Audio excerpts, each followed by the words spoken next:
Vaccin COVID-19 sa yo, c'est une solution importante pour protéger tête tout et puis pour mettre fin à la pandémie ça. Mais, ou capable de question sur sécurité vaccin. Ces mêmes mesures sécurité ont été utilisées pour tout l'autre vaccin. C'est yo tout yo te suivre pour vaccin COVID-19 yo. Il y a des dizaines de milliers de monde qui ont participé dans l'essai vaccin COVID-19 ça yo, et le résultat a prouvé que yo sain et sauf. Depuis les sato, il y a plusieurs millions de monde, différentes races et ethnicités qui prennent vaccin. Et puis c'est un petit malaise tout petit yo te gagné. Moi te prends vaccin pour me protéger tête moi, famille et patient yo. Les tout pour l'arrivée, pas hésiter. Fais la médecine confiance. Prends vaccin. They're back! Haitian American United, HAU, ak lot patne yo ap reparet ak parade de l'unité. Nous te voulons, chère patrie. Pendant 2 l'année qui se passe yo, pas de kage parade non à cause Covid.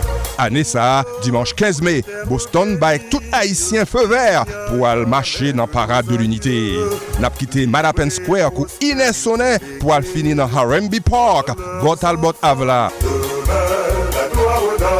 Élève l'école, collège ak université, membre l'église ak la presse, groupe jeune, business ak organisation. Prends rendez-vous dimanche 15 mai à Ines ou Blue Hill là pour aller fêter mois héritage haïtien ak drapeau nous.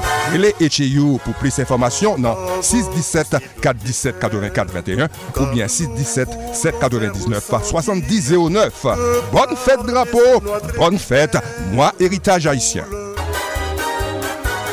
Welcome to The Bridge. My name is Jean-Claude Senon, your host for this favorite shows of yours, which is aired all throughout Boston, mainly also into the different programs that we have here in Massachusetts. You'll find us on cable, certainly. You'll find us on Comcast.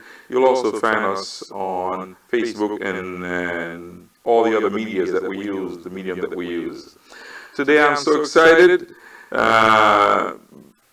Because I have the Democratic Party rock star in the house. And as you all know, once we mention that name, you know who I'm talking about, definitely.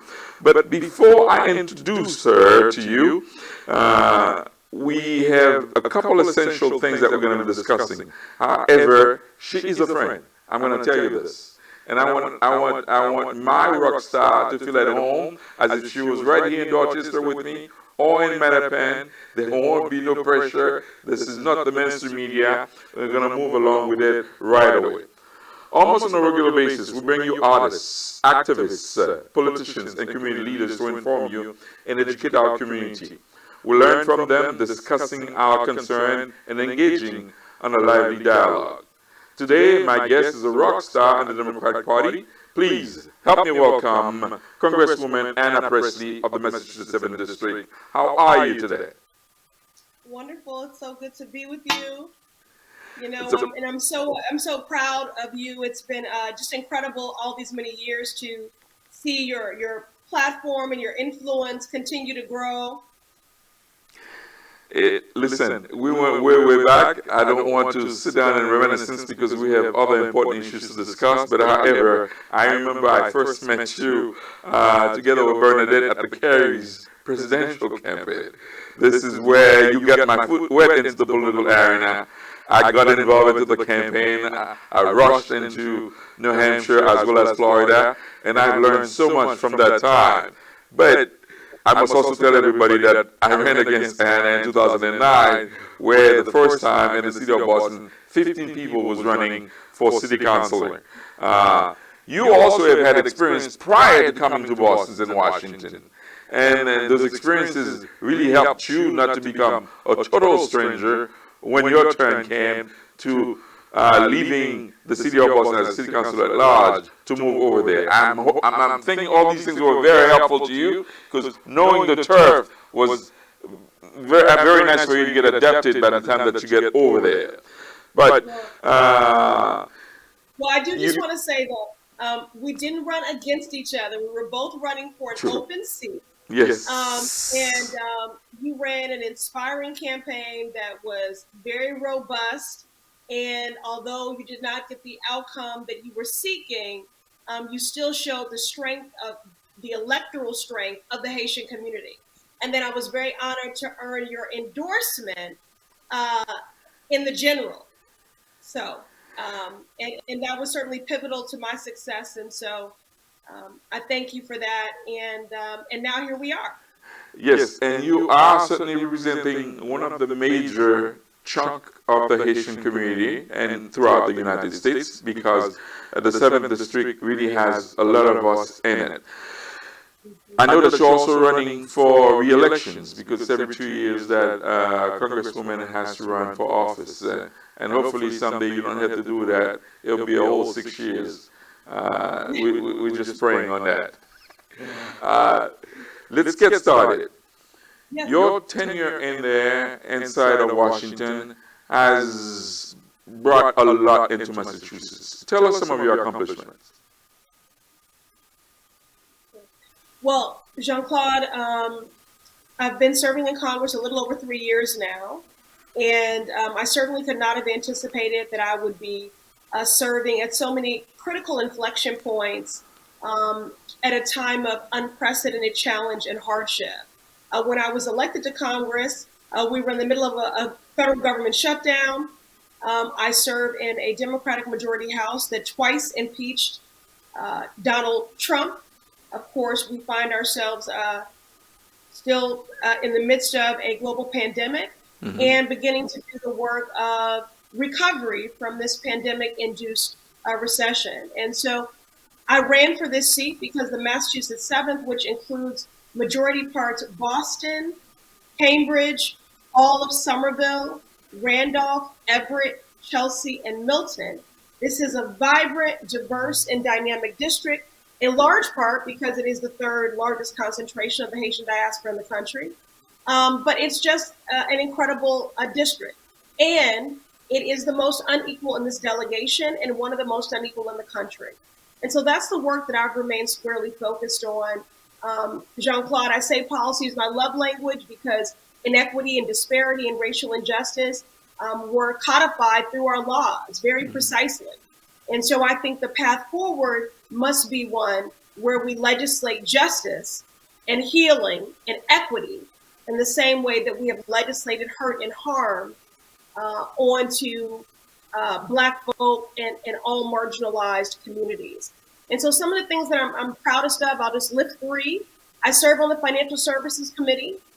So in that committee, I get to work on everything from the crisis of being unbanked, underbanked, housing, homelessness, credit reporting, consumer protection.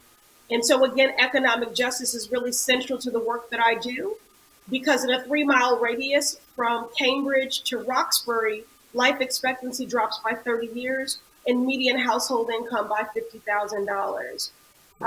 And so to the life expectancy point, we know that our communities were hit hardest by the pandemic. And it's because of my legislative advocacy in partnership with Senator Warren that the Center for Disease Control began collecting racial demographic data during the pandemic. The Equitable Data Collection Act, tenets of our bill, were included in the relief package. And that was central because we can't manage what we don't know. We knew anecdotally our communities would be hit the hardest, but we needed the data to then inform the marshaling of federal resources. I do believe that that saved lives. Also in the public health space, I represent the largest concentration of community health centers of any congressional district in the country. I have 15 community health centers. 1 in 3 of my constituents receive their care from a community health center. And I've delivered tens of millions of dollars to our community health centers to combat health disparities and to stave off this pandemic. More recently, I delivered $8 million to the district. And I'm happy to talk about where that landed, from Randolph to Chelsea to Roxbury and what that will mean. And then more specifically to the Haitian community, I think the fact that the administration is now repealing Title 42 is a testament to and partnership with community, and in my role as co-chair of the House Haiti Caucus. Well, we're certainly going to come to Title 42 as well as the Haitian Caucus. The last time that I've seen you on the screen was when delivering that money over in Randolph But unfortunately, our best friend have also passed away recently, which I think that was a shock to you because it wasn't long ago that you were together with him, and Ken Clifton is now gone and left us behind. So how is that with you? Councilor Clifton. I've not even posted my tribute message to him as of yet. I've been really struggling because that will make it all the more real. It was a complete shock. I'm very grateful to have had the opportunity to work with him as a colleague, but really to call him friend. And he was one of the first people to support me in Randolph in the face of great political pressure and opposition. Sure. And recently when we were in Randolph, he just said how much it was worth that risk, and how proud he was of me, and how grateful he was for the investments that we were delivering to Randolph. And we had worked closely throughout the pandemic around vaccine access and combating misinformation, and also, again, ultimately, in the $1 million investment that I was able to deliver for Randolph High School to have a school-based community health center. Right. Well, he's greatly missed, and I'll tell you one thing, though, the Haitian community absolutely missed him a lot because he was a good friend, and I know he was an ally to you. For people who are listening right now, if we were to do a one-on-one on this, a congresswoman handles federal government. That's about it. So you have nothing to do with the state government, which I need people to really understand, because I know sometimes they can flock into your places and they have all sorts of issues that they want to address with you, and sometimes they are not pertaining to your turf. How do you handle that? Well, Jean-Claude, I've been joking that people think that I still serve on the city council and I'm also in Congress. Mm-hmm. So I do serve on the federal level. I set federal policy. I have a district office located in Hyde Park that supports and assists the community on constituent issues, on everything from, housing and eviction to Social Security, to immigration matters, to navigating how to access federal relief, whether it's from the Small Business Administration or other agencies. So I set federal policy, but I want to make this very clear. I do not abdicate my responsibility to lead on those issues of consequence on the municipal or state level, mm-hmm. because we know that there is great polarization in Washington, great obstruction. Even when I'm successful in advancing an amendment or a bill out of the House, it's often stopped at the Senate. And so it's been really critical that our municipalities, our mayors, our city councilors, that our state reps, our state senators, that our governor stand in the gap, and that we be coordinated in our response to ensure that no worker, no family, no community is left behind when it comes to our public health response, when it comes to meeting people's basic needs, making sure everyone has the opportunity to thrive, and also recovery from this pandemic-induced recession. So I am on the federal level, but as an example, I've partnered with Councillor Louis Jean in doing numerous roundtables and organizing actions, coordinated actions around the repeal of Title 42. I also weighed in on the state legislature's efforts around driver's licenses for TPS holders. Mm-hmm. So I do make sure that I'm intentional about partnering with my colleagues on the city and state level. But as far as my formal jurisdiction, I set federal policy. Which is, I needed them to hear from you so that I know that you are being bombarded, but it's because of the lack of information folks don't have and don't know the role that people plays and how painful this can be. You are an inspiration to a lot of black young girls, and I'm going to say that you are a rock star because that's what they've been titling you as. You may not want to carry that chip on your shoulder, but that's what you are. Now, the amount of calls that you probably are receiving all throughout the country in terms of what you represent and so on and so forth, how do you manage that such a busy schedule? And still seeing you very often right here on the turf, which is something that you don't see very often with people who are in Washington. Well, I think, Jean-Claude, the point is that I work in Washington, but I haven't forgotten who I work for and who sent me here. And so it's important to me as often as possible to be rooted in community so that I'm not governing from an ivory tower, that I am organizing and legislating and working in a way that is community centered. And so far as how do I stay grounded or manage competing priorities. I did not know that I would walk into a national profile. I really seek to steward that in a way that is responsible and that is intentional.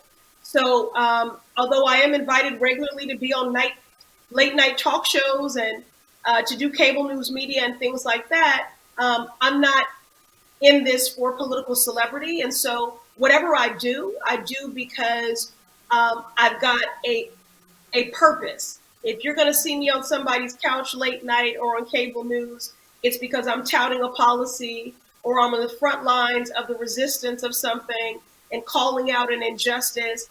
So in all things, even with this national, and especially because I do have a national profile, I want to make sure that I'm stewarding it responsibly and that I'm using it to elevate issues of consciousness and to advance the broader work that you are a great ally in of racial, social, and economic justice. Well, I'm quite sure you had great mentors, and certainly they were leading from their heart and not for stardom. So I'm so glad, and I just wanted to compliment you on that. Before we get into Title 42, which is part of our key topics and also the Haitian caucus, I am going to take the role of what I'm hearing on a daily basis from most Haitians. Okay. And the issue of immigrations. Just imagine if you are an immigrant, you are paying for TPS, and it's been 8 months, and you haven't heard anything at all or whatsoever. Now, if it's 8 months into 16 months period, which is the time frame, isn't that an injustice? Why isn't the government delivering the services on time? When they are charging these people, whether it's people who are just applying for permanent residence, so on and so forth, everything is taking forever. I was listening to the ambassador recently. The embassy in Haiti only opens a couple months and close to do the work, then come back again. Folks are waiting. And while folks are dying also, as you know the reality in Haiti in terms of what's going on, why such injustice towards the Haitians per se? Well, Jean-Claude, as I've said many times, I've challenged people's gratuitous use of the term Black Lives Matter, because if that is indeed true, and we know that our lives do matter, but we have not seen the value of Black life codified in our policies or in our budgets. And that's true domestically, and that's true globally. And so if in fact Black lives do matter, Haitian lives are Black lives, and justice delayed is justice denied. I was talking with some folks the other day, and they said, well, to be frank, they said that I'm impatient. And I think that patience is the methodology of the privilege. I'm moving with urgency, not because I'm not a pragmatist, but I'm moving with urgency and fiercely because I know that this is a matter of life and death. Policies are not, static, flat documents that just sit on a shelf. Policy is life and death. And when it comes to the TPS backlog specifically, what an injustice that people are just hanging in the balance in this way. And you know how I feel about TPS anyway, for people who've been here 10, 20, 30 years, many of them the same essential workers that were being applauded at the height of the pandemic. Essential workers are deserving of applause but they're deserving of more than that. They're deserving of policies that support the preservation of families and of their lives and not living on the margins. And so, it is my belief that there is no deficit of resource in this country. When we're spending $750 billion on defense, there's no deficit of resource, but there is a deficit of empathy and prioritization and of equality. And so that's why we have to put every option on the table to cut down this backlog and to process TPS applications expeditiously. I hear from constituents concerned about the delays, actually more than concerned, furious about these delays in application of the USCIS. So we have to do better to process them diligently. And that's why I continue to fight for annual funding to equip USCIS with the resources that they need. Again, the funding is there. It's just about the urgency and the prioritization. Well, we can always see the differences between how they're handling the Afghans as well as the Ukrainians. Not that we're not feeling the suffering as well, because we know if there is the meaning to suffering, we've been there and done that. We understand the sacrifices and so on and so forth. But however, the bias... To that point, because whenever we bring this up, people, they don't understand. We're just calling out the disparate response and the precise and targeted unjust treatment that Black immigrants disproportionately and Haitian immigrants experienced. What we want is equitable outrage and equitable federal response. So of course we care about the Afghans and the Ukrainians. Our destinies are tied. People have been deeply impacted because they see their own families mirrored in that struggle. And it seems that when it comes to Central America, or Haiti, or the Cameroon, or anything like that, it's sort of like people expect that to be our lot in life as Black and brown people. That is the refugee struggle, not what they see happening in Ukraine. So all we want is just equitable outrage, equitable compassion, and equitable federal response. True. I know time's of an essence because you are always on the run. What is Title 42? There's a federal judge, which is Summer Hayes in Louisiana, who have temporarily blocked Biden administrations from letting it out. Title 42 has a deadline coming up in May. The Biden administration, I know that is fighting so much, but however, it's very concerning. What can you tell us about Title 42? Well, first and foremost, again, as co-chair of the Haiti Caucus, which we resurrected and revived in the last, actually it'll almost be a year, we had no idea when we revived that caucus what Haiti would be going through in regards to, a region ravaged by the pandemic, the assassination, another natural disaster, and certainly not the holdover of this Trump policy of Title 42 being weaponized in the so-called name of public health, but really just resulting in the unjust deportations of 22,000 Haitians, and also the reports of murder and kidnapping and rape and torture of some 10,000 plus. And so Title 42 has waged unprecedented trauma, hurt, and harm. And again, we're talking about families and babies that were sent back to harrowing conditions. And this policy was never about public health. It was never about keeping anyone safe, period. And so I just want to lift up the fact that the Biden administration is rolling back this policy is a victory from the advocates, not just co-chairs of the Haiti Caucus.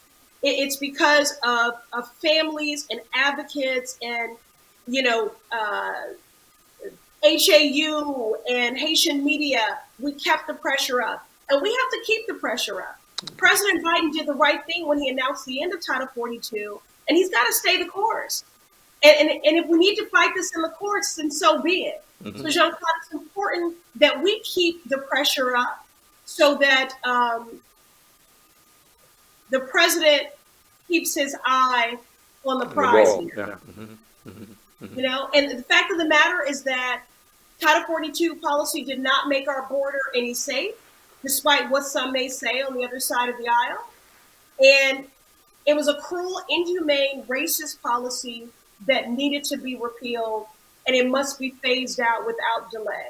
So if the courts are going to take this administration on, so be it. But we want the president to stay the course. He did the right thing, and we just have got to keep, keep our foot on the gas, so to speak. Well, I know your time is crucial. You're going to have to go. However, I'm going to say a few words to you from a friend to another friend. Congratulations. I think you have done a marvelous job thus far. And you have keeping in touch with us, which is very, very important. That relationships to us mean so much.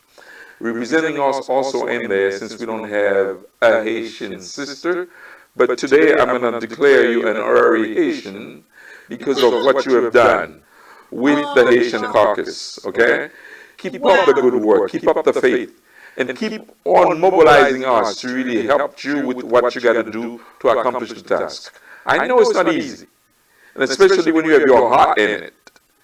Because knowing you, I know you have your 100% into this battle, but you are not alone. I'm hoping that folks will stand behind you and really give you the strength to carry on. May the Lord bless you. We want to thank you very much for joining us today. Thank you, Jean-Claude. Thank you for that honor. And, I feel as someone doing the work of Black liberation every day that I owe an incredible debt to the people of Haiti. So thank you for giving us the blueprint of self-determination and independence and teaching us what the resistance really looks like. And thank you for that honor.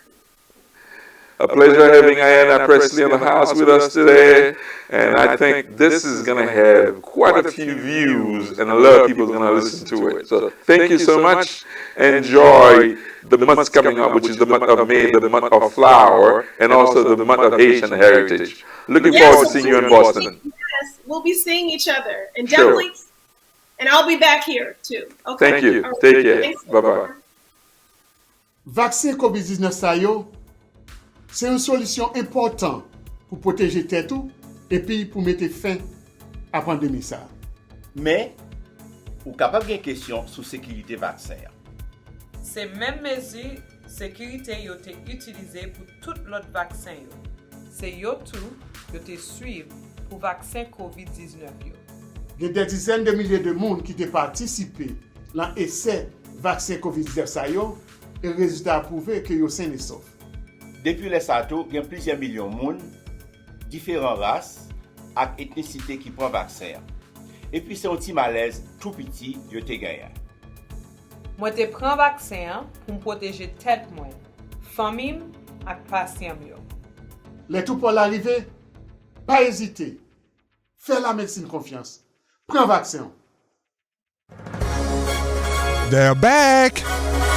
Haitian American United, HAU, ak lot patne yo ap reparet ak parade de l'unité. Nous te voulons, chère patrie. Pendant 2 l'année qui sont passées yo, pas de kage parade non à cause Covid.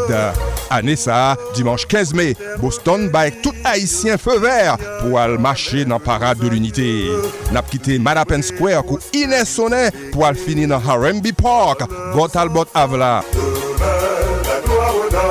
Élève l'école, collège ak université, membre l'église ak la presse, groupe jeune, business ak organisation, prend rendez-vous dimanche 15 mai à Ines ou Blue Hill là pour aller fêter mois héritage haïtien ak drapeau nous. Relais HAU pour plus d'informations dans 617 417 84 21 ou bien 617 799 70 09. Bonne fête drapeau, bonne fête mois héritage haïtien.